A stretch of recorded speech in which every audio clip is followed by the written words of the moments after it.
wrote a book. And we thought that as we closed March 31st, Women's History Month, that it would be important that she share her story. So now I'm going to go back to Deanne Chavance, who's our executive director of the ATA, and she will have a conversation with Katrina Adams. Great. And before we do that, we're going to be giving away some books this evening. And we're going to start out with a nice little poll, a little question and answer. And so the first person to text the right answers will get the book. And the lucky winner will get a copy of Katrina's book, Own the Arena: Getting Ahead, Making a Difference, and Succeeding as the Only One. And so the first question is, what was Ora Mae Washington's nickname on the tennis circuit? Just chat your question, your response to that question.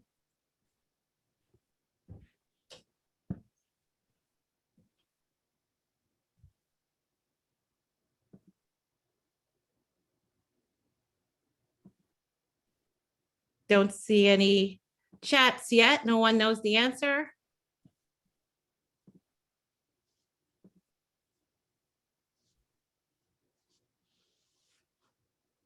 I think you got them, Roxanne. No one knows the answer to that one.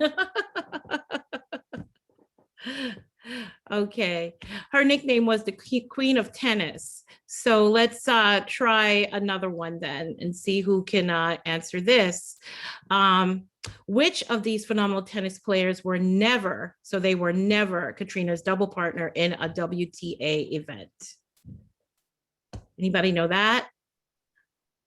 Okay, so we got two winners, Gary and Jean Thomas. They were the first one, so we're going to take those first two. Yes, it was Leslie Allen, so they knew that one. So people know about you, Katrina, so welcome. So I'd like to welcome Katrina Adams to our webinar and thank her so much for gracing us with her our presence today. And as many of you know, Katrina was the former president of the USTA, and she was also the youngest and the first woman and the first Black woman. So proud of her and her accolades. She also was on the WTA tour for over 12 years and had 20 career doubles.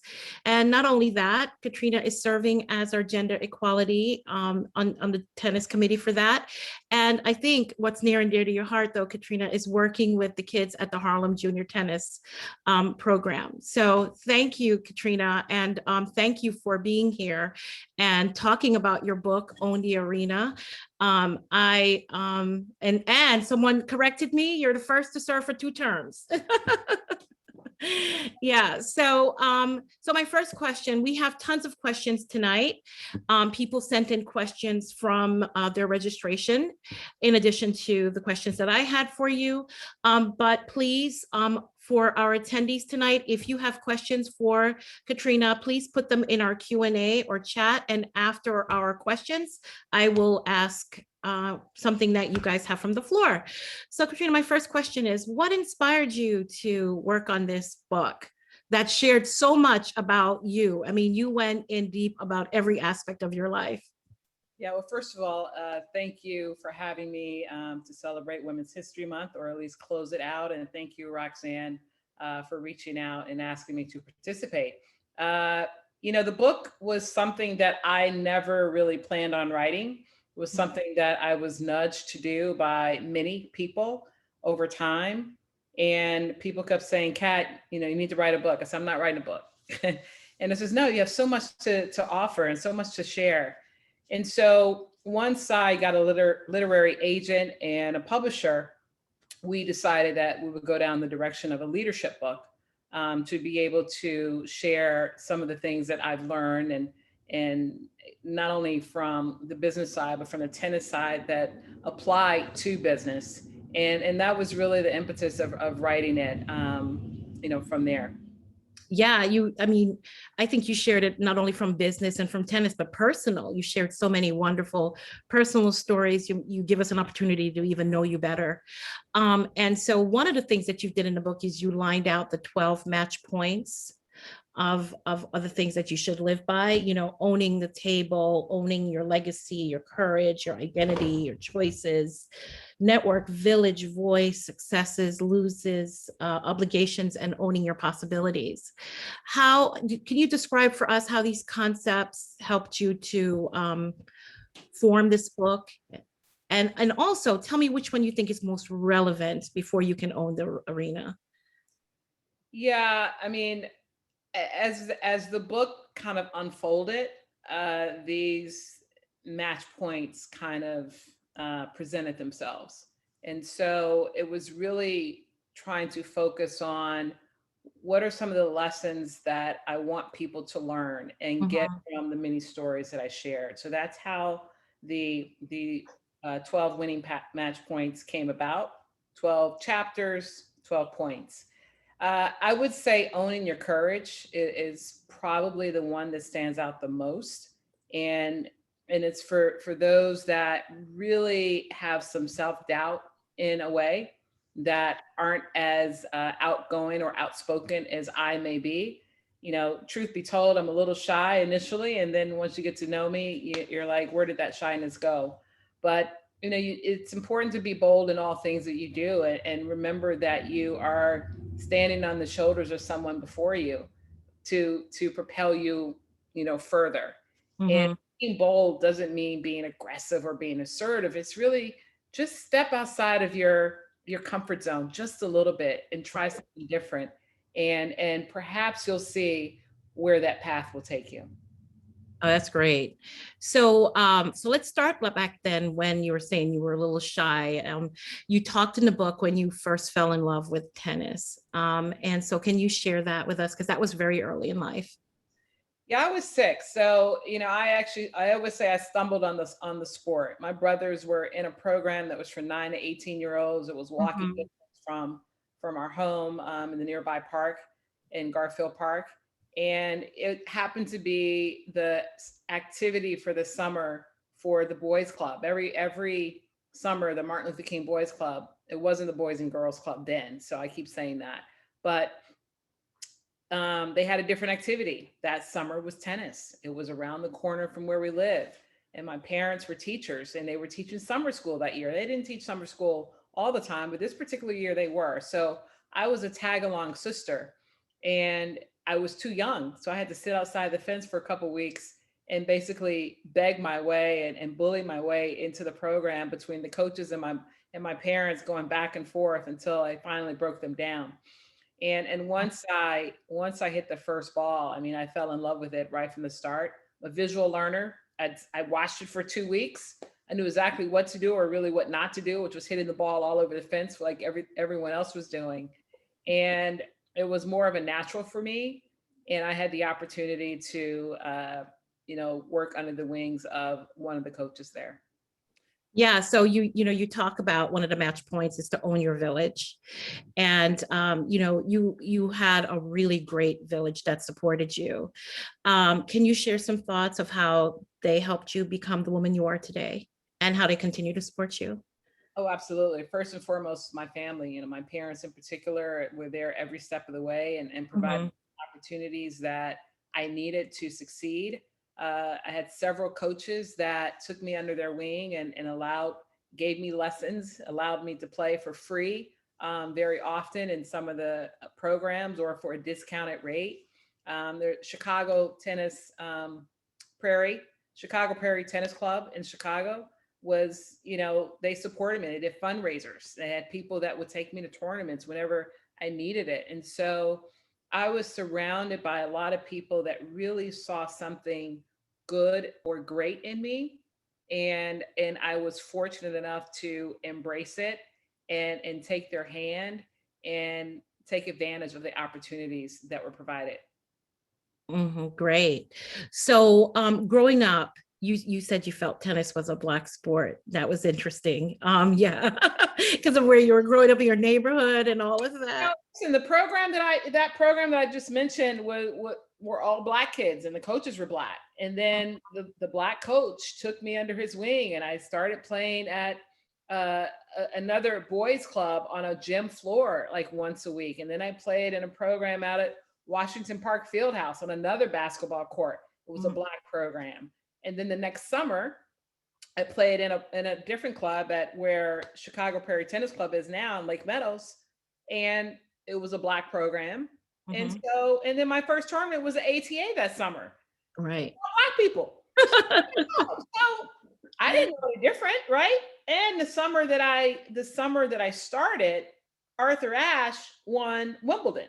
It was wow. the best that I had seen on television. Yeah. So why would I think it was anything different? Right. I started playing in the USTA district tournaments, the CDTA, and I show up for the tournaments, and I'm like, where is everybody?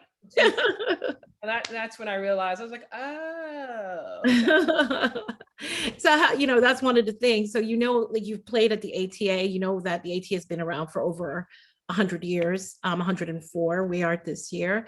So how far do you think we've really come with diversifying tennis? Well, I mean, obviously the sport has grown, and compared to where, I mean, I started in 1975. So let's just start at the top of the game. If you look at the pros and you see Venus and Serena and Sloane and Madison and Taylor and Coco and, Katrina Scott, and there's so many more players. I think last year, the US Open, the 13 out of 21 players, Americans in the US Open main draw were Black. That's pretty phenomenal. To where when I came on the tour, it was maybe 3 others with Zena Garrison, Lori McNeil, and Camille Benjamin at the time. And so we've definitely come a long way. A lot of it has to do with the success of Venus and Serena, inspiring so many young players, boys and girls alike.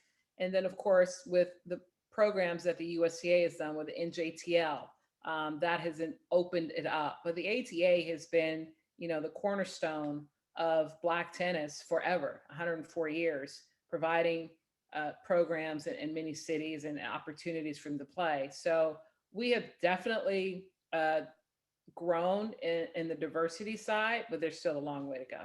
Yeah, because I think one of the problems we have, and you kind of mentioned this in your book when you were talking about the kids in the Harlem Junior Tennis Program and some of the backlash that the boys were getting with tennis not being cool, right? And I know my son in particular had the same thing. People saying, "You play tennis? Like, which Black boy does that?" How do you think we get over that, where it seems it's going to be as cool for a Black boy to play tennis as it is to play football or basketball? Well, I think it's gotten better. And I would say it's gotten better just because we now have tennis on television 24/7. So a child has the opportunity to actually watch tennis at the highest level. Right. And maybe be motivated or inspired by it, whether they see someone of color or not on the screen. And so that opportunity is very different today than, 15, 20 years and beyond. But it is challenging, though, that every other commercial that we see on television, you see Patrick Mahomes, you see LeBron James, Kevin Durant, Russell Wilson. So you've got, and they're watching them and they're like, okay, the visual is there, and Billie Jean King always says, if you see it, you can believe it. And so they see themselves in these athletes more than they see themselves in a tennis player, because our tennis players outside of Serena are not getting the commercials that they're worthy of. And Serena just started getting those commercials in the last 2 or 3 years, where we see her commercials outside of a Grand Slam window. And I think that's what is needed. But it's up to the parents and the coaches to inspire and motivate these young men to get them to realize that, our sport is is for life. You can play it for a sport for a lifetime. You're not going to get a concussion. You're not going to get beat upside the head. And the life skills that you learn from our sport can really prepare them. But that's hard to get through a young boy. Yeah, that is. Yeah, when you're, you talk about those core competencies and everything you learn from tennis and how they're applicable to every part of your life. And I'm going to get to that too, because I think that's interesting. So going back to your book though, in the book, you talked about how there was an incident that happened. You give so many behind the scenes views, and it's great because you watch it. If I've watched the Open, I saw when Naomi was playing Serena, and for you to walk us through what that meant, all these different things that happened at all these different events, and you're showing us what was happening, what was unfolding, what was happening in your mind.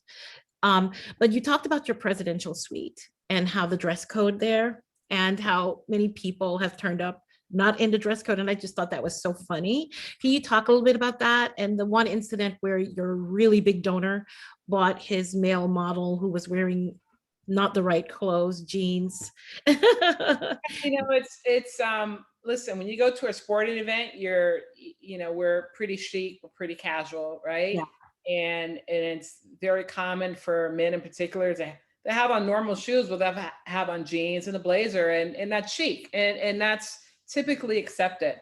But the one thing that we've done over the years, and I actually kind of brought it down a little bit, back in the day, the men used to had to have a jacket and tie on, even if it was 100 degrees outside. So, that kind of slacked over the years, but I chose to keep the non-denim attire, not accepted, and sneakers.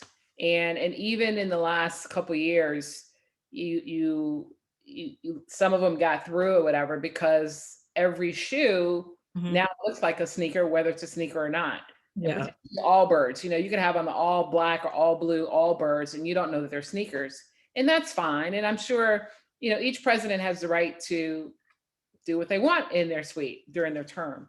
So this particular incident, the gentleman who we had just come from a fundraiser on property, he was a big donor to that foundation that had nothing to do with my foundation or even the USTA's foundation.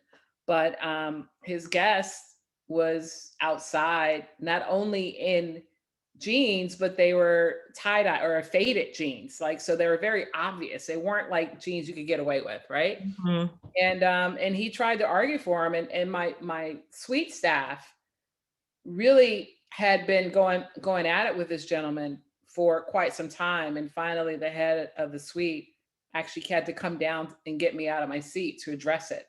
And I wasn't going to back down from it. And I was like, are you kidding me with this? And so I held my ground, and he tried to threaten me and the USTA and what have you by pulling his donation. I'm like, dude, if your friend and his jeans is more important than your contribution to these underserved youth, then you really have an issue. And that's kind of where it was. And he threatened me, and the next thing I know, I was on page 6 the next day in New York. Yeah, and I was wondering about that. I was like, would he have done that if you were a white man? Do you think a part of his thing was like, no, she didn't, talk to me? No, Or I never looked at it that way, but probably, but everyone he had addressed before he got to me didn't look like me, but they were all women. And Right. so he just felt that he was going to be able to bully his way in. Yeah. And we've had several people to show up over the years, and it will continue to happen, who may be guests of the invited person, who might not have read the invitation clearly because it's in fine print. And they have the ability to go next door to the booth. Ralph Lauren is one of our sponsors, and buy some khakis or regular shoes, or we've even had blazers or whatever on loan for guests. And this gentleman easily could have done that, but he had to make a big stink out of it. But it's okay. Yeah, I like how many of the celebrities you turned away. That was really funny to know that. So you since it's Women's Month, can you share with us what Althea, you were there, I was there when you unveiled her statue. So talk a little bit about what she has meant to you and your career and for tennis in general. Yeah, Althea was someone that I've admired for a very long time. I call her a shiro. Mhm. I didn't understand the magnitude of her success until I was uh, probably in college. Yeah, because you met her too when you were younger. Met her when I was 10, Yeah. 10, 11 at a clinic. And I knew who she was, but I'm 10. I don't know that, and at that point, let's see, she's 20 years, it's probably 20 years after she had won her last major. So Hmm. still a long time, but not to the extent as I got older, time and distance grew. Right. But in understanding as I got older to then understand what she went through. So as a kid, I knew what she accomplished. I didn't know what she had gone through. As a young adult, I started to learn what she'd gone through and all the turmoil and the sacrifices that she made to break the color barrier in our Hmm. sport. Uh, Hmm. and so then I'm like, wow, I want to know more. And I did not have a chance to have a personal relationship with her. Zena Garrison and Leslie Allen, Kim Sands, and others did. And so that's something that I wish I had. But I did recognize her importance and wish I had gotten to know her better. I did attend her funeral services because I felt I owed her that to say thank you. And and so fast forward, wanting to make sure that her legacy lives on and that people really recognize the depths of her sacrifices and what she did and what she accomplished is very important to me. And so the statue at the US Open site, the USCA Billie Jean King National Tennis Center, is something that I'd wanted to do for many, many years to do something there. And when I was the president, I then had the power to at least bring it forward and try to get it through. And I knew that my silver bullet was asking Billie Jean King to support it, and now we have it. Yeah. So that was confirmed, I think, in the end of 2017, and by the time we went through everything to get it done, it was 19, and my mom had actually just passed away a few days before that. So I remember. Yeah. I left New York to go back to Chicago. And then, and everyone's like, Kat, you don't have to come back. Don't worry about it. I was like, I'm not missing it. That's something that I worked very hard for and wanted to be there and pay tribute and honor to her. And I did that. And then I got on the plane and went back to Chicago. Yeah, I remember. And you know what I find is interesting about that whole story, and see, I didn't know I remember seeing Billie Jean King there that day, but I didn't know she was one of the driving force helping you to get that. We just released a story today about Alice Marble. So here's another white woman who, you know, made it so that she could even play. And then another white woman who's like, no, you're going to recognize her, you know. So I just thought, you know, the women standing up for women is just a really awesome thing. Absolutely. Yeah. So in the book, you also mentioned your connection with Meghan Markle. And, you know, we saw how she had her interview recently. How do you feel about her story and how she's feeling about racism? Yeah, so I have a connection only because I met her once, and we went to Northwestern Or together. Northwestern together. Yeah. I when I met her at Wimbledon and had a nice chat with her, everyone's asking about all these different things, and I was like, hey, fellow Wildcat. So we literally started talking about our experience there, and talked about her love for the sport, and um, Mhm. wished her I had a nice conversation with her, and and so you fast forward, and I see her in that environment as a royal, as a duchess, and with her sister-in-law, and then you fast forward to where we are today, and yeah, I mean, it's challenging. It's challenging when you're the first. It's challenging when you're the only one, and people don't understand the depths of pressure that she had on her in that space. Not even if what was just revealed wasn't what it is Mhm. on the exterior, what she was feeling from the Brits and the fans and what have you, that were against her.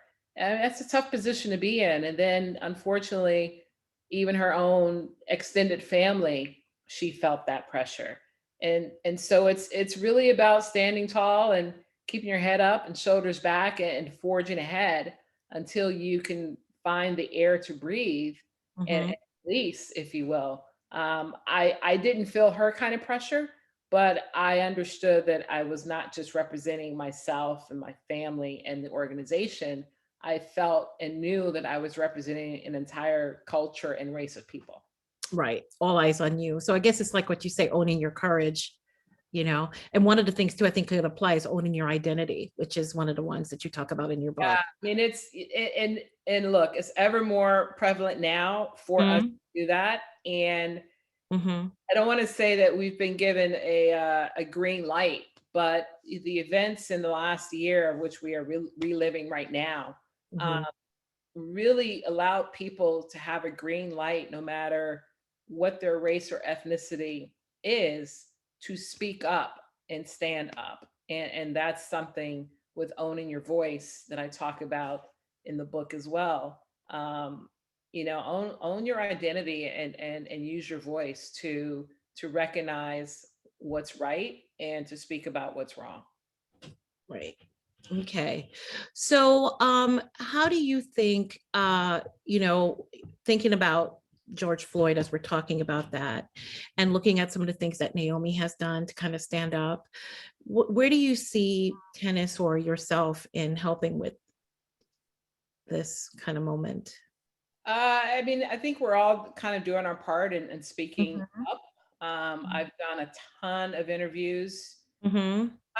last year following Mhm. the death of Mr. Floyd and what that meant, and then of course with Naomi Osaka being that voice and image at the U.S. Open last year. I started talking about it again because I was broadcasting and people wanted to interview me as well. But it's an important time in our lives that we own who we are. and Mhm. and when you look at our sport has embraced diversity. And professionally, it's always been diverse because it's a global sport. So it's what your definition is. So in America, we always think it's black and white. In other parts of the world, it's not really about the color of your skin, it's more about religion, right? And so on the tour, everybody kind of melds together. You're in a fraternity, you're in a sorority, and you appreciate each other for their craft and for Right. their experience and for their athleticism. And but externally, our players are using their voice. Coco off, for I think she was 15 at the time, to speak out about George Floyd's death and to hold a pep rally with her grandmother there. So my grandmother fought so that I wouldn't have to, experience this, and look where we are. It's pretty profound, and I'm proud of them. Yeah, no, it is really good. One of the things I noticed, and I just wanted to see your take on this, because you do the commentating sometimes, is that I see that when they're talking about especially our women players who are Black, they often say they're athletic. And as in your book, you talk about how tennis is a strategic game. They never talk about their strategy. It's just their athleticism, as if that's all they bring to the game. And that's the reason they're winning, because they're hitting hard and they're running fast. They're not thinking, they're not, purposely placing the ball. They're just, you know, Yeah, I mean, I mean, I am a commentator, so it does come out naturally because when you recognize greatness or a great yeah, athlete, you comment on it. And yeah. and guess what? All of our Black players are great athletes. So it's a common phrase that's being said. But Hmm. they'll also say that Rafa Nadal and Djokovic are great. They'll talk about their athleticism, their ability to get to shots, or Federer, etc. But they'll talk about other things. And so we always get stuck or stop listening when we say, oh, there they go. They're always talking about our athleticism. But I think it's changed. I think people have, when they talk about Osaka, they not only talk about her athleticism, but they talk about her poise, they talk about her tactics and things of that nature. You know, when Venus and Serena first came out, and even though they were number one in the world, Mhm. was about sheer power and athleticism. It wasn't a lot of tactical stuff that was going on because they were so strong, they could just blow their opponents off the court. But when Serena in particular became more strategic on the court, Mhm. she excelled and you know won, was number one for 2 or 3 years in a row. Right. That it's not a negative, but it's just a way of how we perceive it. And I think it's important that we do talk about, I mean, the game of tennis is strategic and tactical, always. And if Always. you're an athlete on top of that, Mhm. gives you a better chance of being successful. Right. Now, you know, this one, we got questions about this, but I also would love to ask this because I'm a parent of a tennis player. And so, what advice would you give me and other parents who are on this webinar of what we should do to best guide or support our children as they navigate through tennis? Yeah, I mean, listen, I wouldn't be here without the sport of tennis. And I don't even think, even if I hadn't gone all the way and with the successes that I had, I think the things that Mhm. from the sport and the life skills that you learn and building the character, Mhm. so important for your child. The first thing you want is that they're having fun. Make sure they're enjoying it. Make sure they're playing because they want to play. I know we parents have to get their children into the activities first, but once you recognize that they truly love something or enjoy it, then support them. But if you recognize that they're just, it's painful for them, then try something different because they will hate the sport forever. Too many players were great kids. I mean, great junior players that have been number one in 12s or 14s or what have you, and never played once they got 18 or finished college because they were driven by their parents and not because they loved it. And so that's the most important thing as our parents can do is support them, allow them to have fun.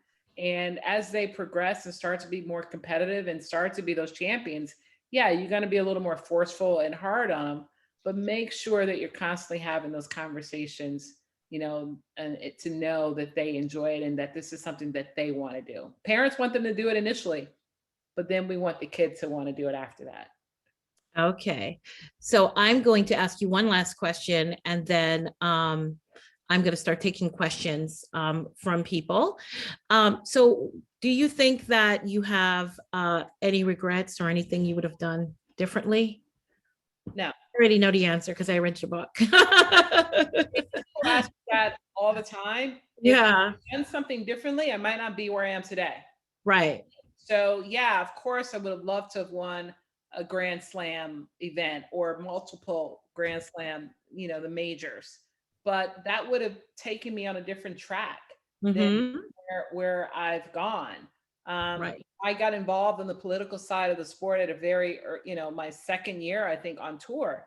And had I not gone down that route, I would have never had the interest to want to get involved with the USTA and Hmm. get on that board and learn more and know how to give back and know how to behave and act in a boardroom. So no, I have no regrets. Okay, great. Okay, so here's a couple of questions. Um, what what made you decide to pursue the office of the USTA president?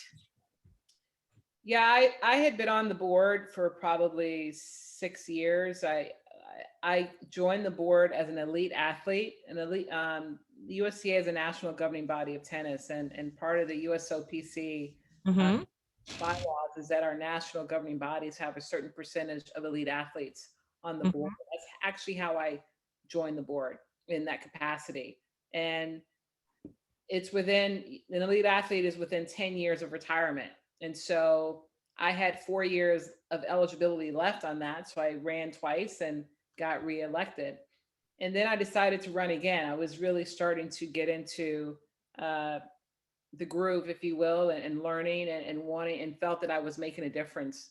Mhm. I had to go in with a lot of everybody in the country, you know, all the other business people and that were volunteers that were engaged, that had a lot of expertise to bring to the table. And I was able to rejoin the board. So I felt at that point that I added value, that they respected my voice and what I was bringing forward. And then a couple years later, as I was still there, I was like starting to say, okay, we need a change. We need to do something different. We need to, I have ideas.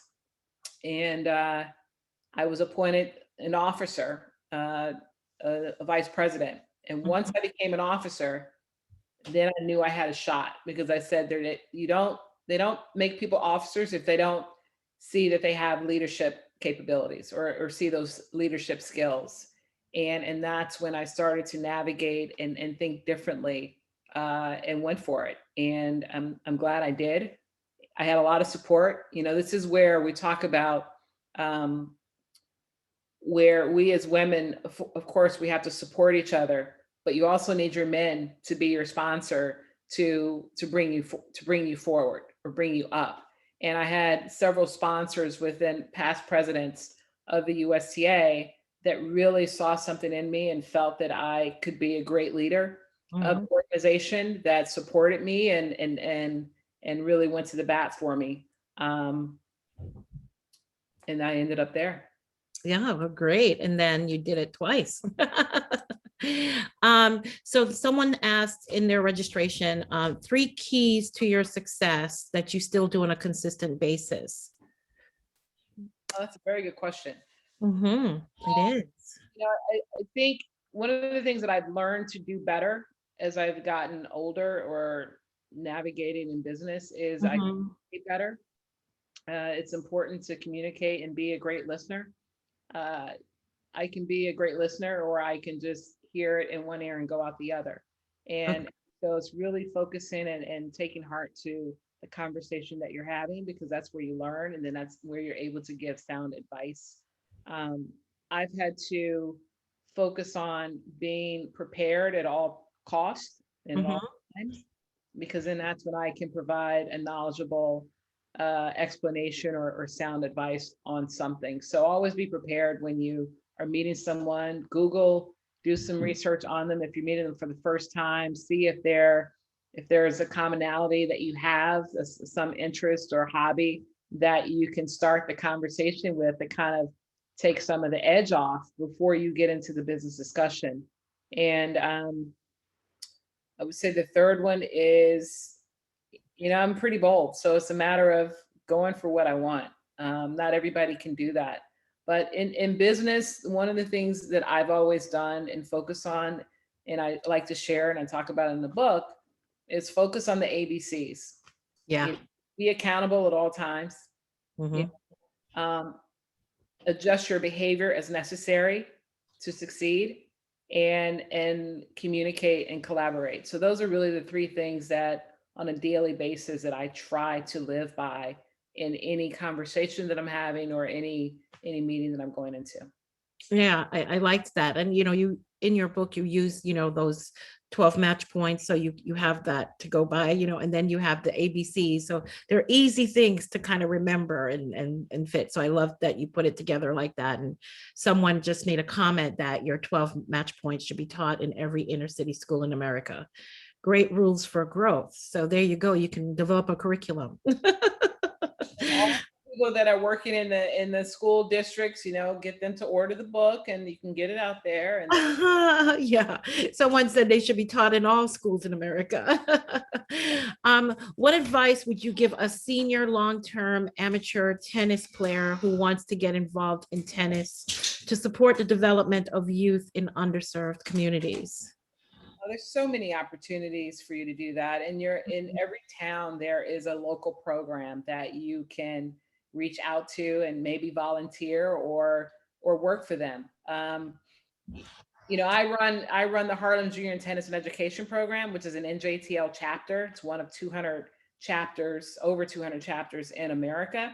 But there are also these other, what we call CTAs, Community Tennis Association programs, or park district programs. So it's very easy for you to get involved. You just got to find them. And nowadays you can Google and find the closest program near you, or just start driving around in these communities to see who's on the tennis courts in these parks, and stop and say hello, and see how you can get engaged.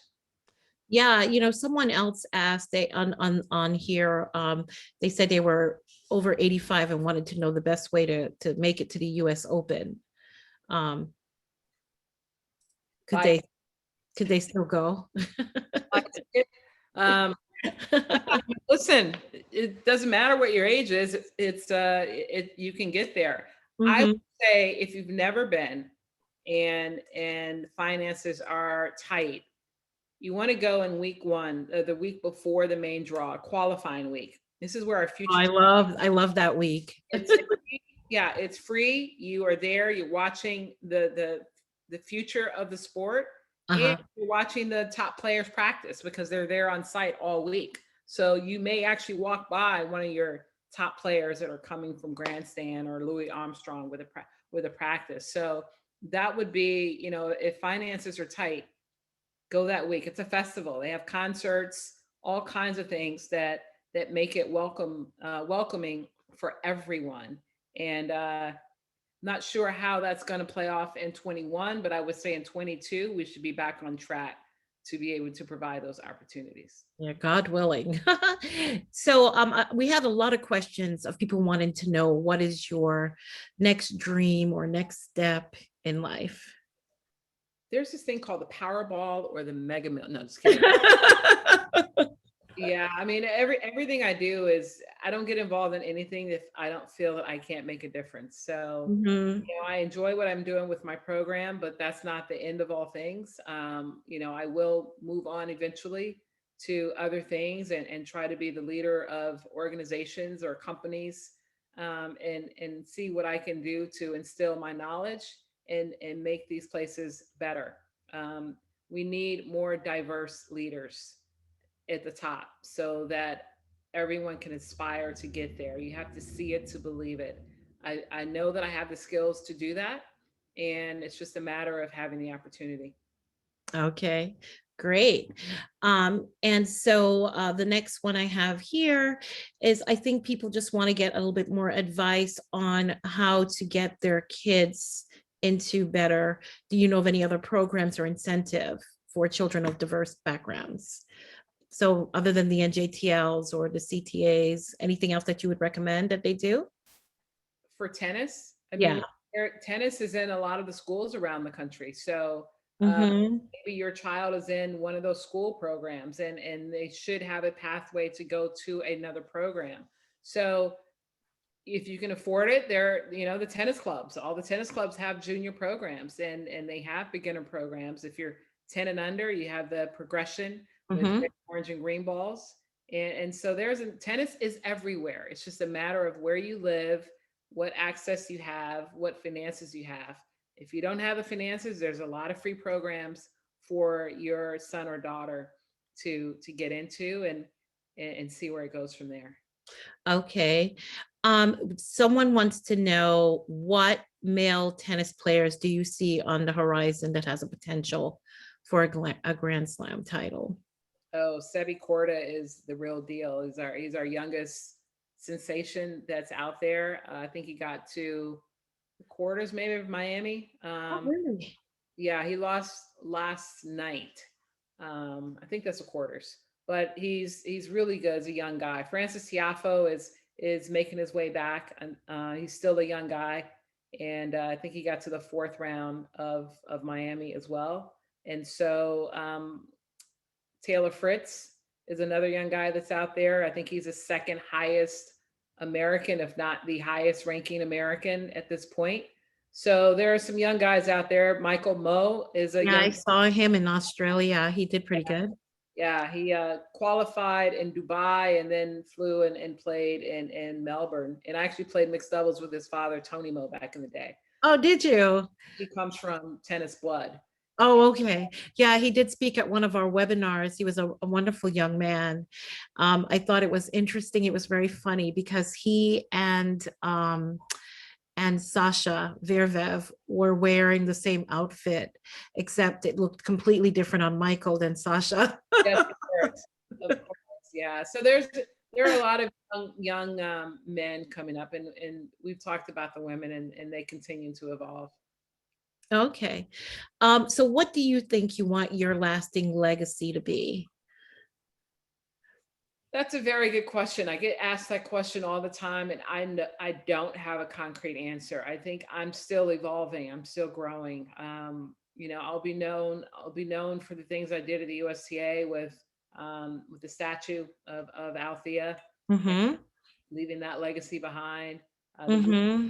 Crash Stadium, rebuilding Louis Armstrong, and our USTA National Campus from the USTA hat that I wear. I'm the vice president of the International Tennis Federation, and I'm the chairperson of the Gender Equality in Tennis. And so we're really focusing on having equity in our sport, not just in participation, but this is really to build equity in our committees, on our commissions, as officials, in the boardroom, as CEOs, et cetera, on the business side of the sport. And so that's something that I will always continue to have a hand in as I move forward. Okay, great. So you've played in all the opens, right? Someone wants to know which one was your favorite. I think I know the answer to this question. You may not know the answer to this question. I might. My favorite was actually so there are reasons why I'm going to tell this order. So Yeah. my favorite was Wimbledon because that's where I had my most success. I was a servant volleyer. I love grass, and I loved everything about being there. Um, Australian Open was definitely, That's what I was going to say. I mean, I could live there. I love the people. It's just a fun place. It's hard to get to, or it takes a long time to get there. But once you're there, people embrace you. Wasn't a lot of diversity. I didn't see a lot of people, Black people, when I went down there. Mhm. 30 years ago. I saw very few Aboriginal people on the streets then. You see a lot more now. But you have Africans and other people of color that are there. But it's just a great place to be. Um, French Open, I love Paris. I love the food. I love the wine. I love all of the everything about Paris because it's Paris. And then, the US Open, of course, I loved it, but I hated playing there because I had the most pressure on me to win because I had my family, I had my friends, and I had everybody that was Black in America that was there rooting for you. And you think that that inspires you and can lift you up, and it can for some, but there's also that pressure of feeling that you have to win because so many people are pulling for you, and I just never really performed my best there. Oh, wow.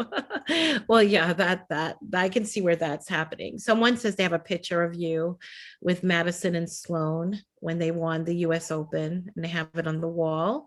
And they want to thank you for showing his beautiful Black daughter that success is not only on the court, but in position of leadership off the court. Representation matters. Thank you. So, yeah.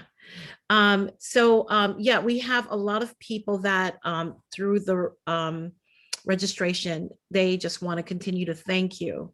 And so I'm going to send you all those comments, Katrina, because I think that is important for you to know how much you mean to everyone and how much they appreciate you in the position and in the leadership that you have done. So I think that's really important for you to know. Thank you. So when someone wants to know, as you hold conversations on diversity and equity, what lessons can you share for dealing with the old guard? Well, I think it's important that we understand the importance of diversity of thought. Mm-hmm. We need diversity in the room, whether it's Black, white, Asian, Hispanic, male, female, socioeconomic we need diversity of thought to make sound decisions to move forward. um, I've been in meetings and seminars where the old guard continues to live in the past and not allow themselves to see the breakthroughs that we've had. They see it, they applaud it, but when they're back in that space, refer back to what once was. And I dealt with that when I was a president of the USTA, and we started to do these diverse webinars with our African American coaches, our Hispanic coaches, our women coaches, et cetera. And a lot of the things that many of our Black coaches were complaining about were things that they knew about from years ago and had not allowed themselves to be educated on what had happened since. And partly because they weren't USTA members Mhm. or certified, so they weren't getting all the mailings and all the updates and the information that was out there as to just how much more diverse we are and all the programs that were in place. And so it was really challenging, but it also it said a lot too, that we needed to do better of communicating outside of the USTA family. And that was something that I think I did a really good job of, after experiencing these different things. But we have to open our eyes and allow ourselves to put our guards down and experience something new. Yeah, I agree with you with that. Um, so here's another good one that someone has. What would you identify as your most significant challenge in your post-tennis career journey? Transition, when you're leaving something that you know extremely well and it's a comfort zone, and now you're going to go in a different space, uh, Mhm. you're uncomfortable. So, being uncomfortable is a good thing because it forces you to learn something new.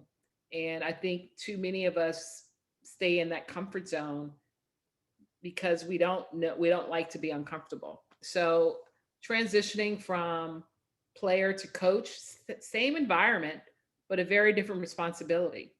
And I was a national coach traveling the world with our aspiring young top players who were making the transition directly from juniors to professionals. So now I become an instant mom to a lot of these kids, and I don't have kids, and I'm like, okay, what do I do with this? And then, when I left coaching, I started commentating, something that an area that I didn't really know a lot about. It's very easy for me. I did know enough. You're talking about what you see, but the nuances I had to learn.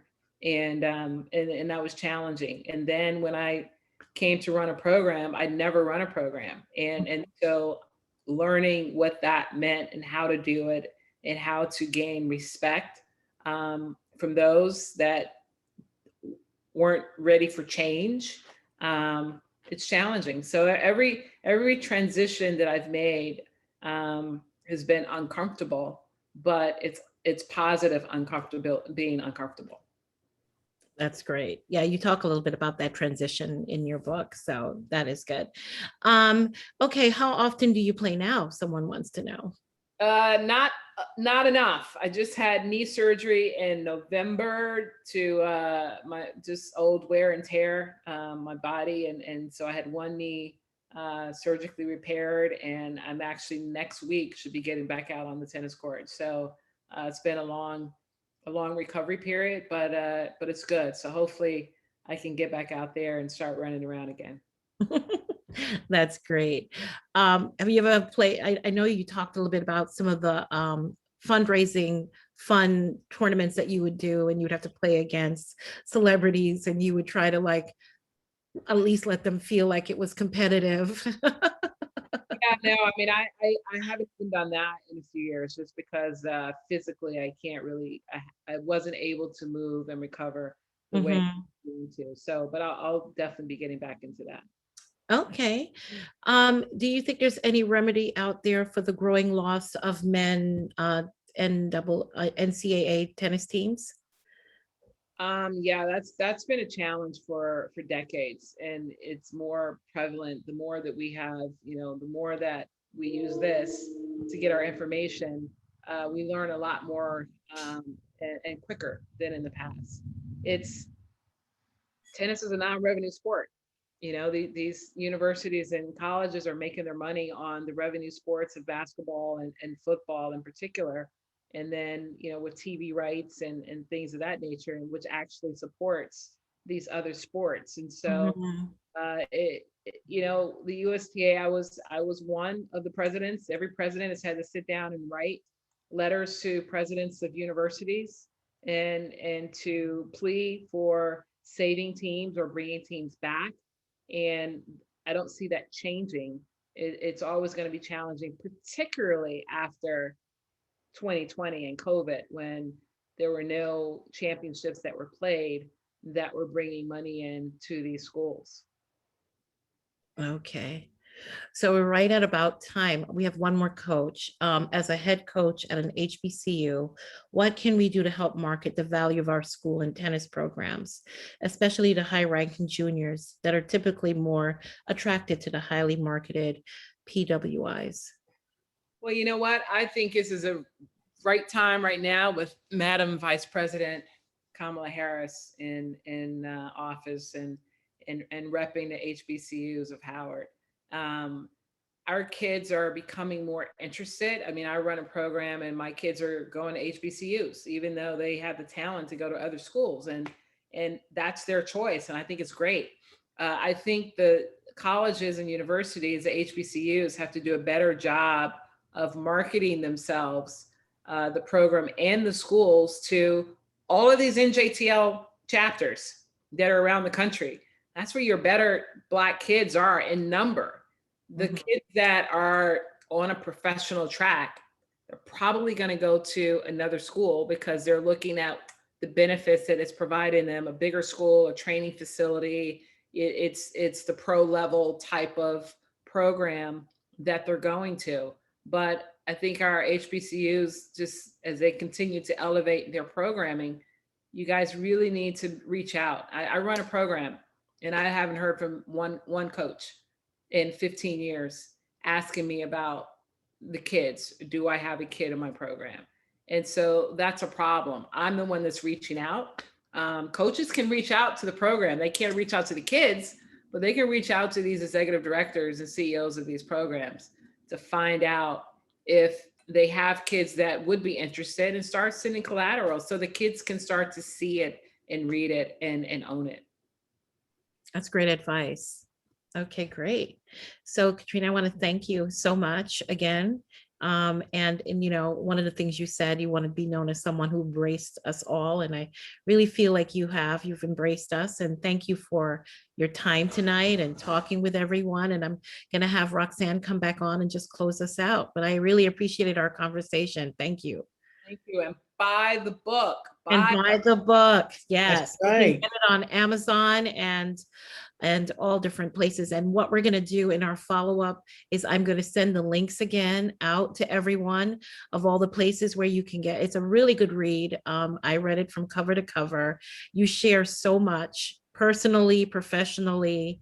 So thank you for opening yourself like that to us. Thank you. I'll put my website in the chat as well, and you can go on there and see interviews, and the links are on there as well. So okay, great. Yeah. Thank you, ladies. Thank you, Deanne and Kat. What I want to say before I end this is that I want to thank Kat because in 2018, when I became president of the ATA, I flew to White Plains, New York, and I think it's because Kat reached out to me when I became president, and we decided to meet. So I flew to New York and met with her, and I'll never forget the experience in our conversation as a new president of the ATA. And I really appreciate your advice and your counsel. So I want to thank you very much. Didn't forget that at all. So we got to support one another. So We do. Yeah. We do. So I'm going to say good night, but let me tell you something. Here's the challenge part of me. I grew up as the only girl with 4 brothers. So now I'm thinking about tomorrow is April Fool's Day. And I grew up in the 60s, and we were something else in the 60s. So I just want to tell you what I was thinking about, and I really can't do this. I was thinking about when I grew up and we just had the one telephone in the house that was in the kitchen on the wall. And on April Fool's Day, my brothers and I would get on the phone and call someone on the phone and say, and ask them if their refrigerator was running. And if they said the refrigerator was running, we say, you better go catch it. So now I'm laughing at myself because I'm thinking about that. No, I can't do that anymore. I can't do that kind of stuff, play those kind of games anymore. But it's really something to do, a throwback to think about that came across my mind tonight, that I'm thinking about tomorrow's April Fool's Day, and can I play April Fool's on somebody? But I'm not gonna do that. I'm gonna be good. But thank you, Kat. Yeah, you be good, Roxanne. You be good. I will be good. So thank you everyone for joining me. I had to share that with you guys. So have a good evening, and thank you again, Kat. Thank you, Katrina. I really appreciated our conversation. I enjoyed it. Thank you so much. Okay, have a good night. Good night. Bye-bye.